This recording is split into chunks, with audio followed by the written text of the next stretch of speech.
napapanahong issue, korupsyon. Context ng napapanahong issue, korupsyon, ay isang malinaw at direktang paglalahad ng matagal ng suliranin sa Pilipinas.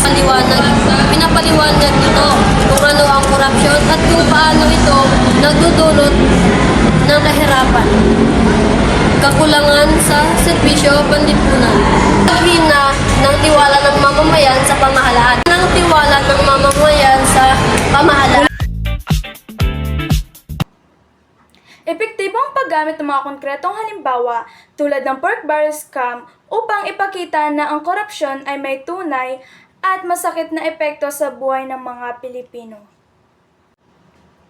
Malakas din ang mensahe ng akda dahil hindi lamang nito sinisisi ang gobyerno, kundi ipinapaalala rin na ang korupsyon ay maaaring magsimula kahit sa maliit na gawain sa araw-araw. Sa ganitong paraan, nahihikayat ang mambabasa na magnilay at maging responsable bilang mamamayan. Gayunman, mas magiging makabuluhan pa ang akda kung mas pinalawak ang konkretong solusyon at ang papel ng kabataan sa paglaban sa korupsyon.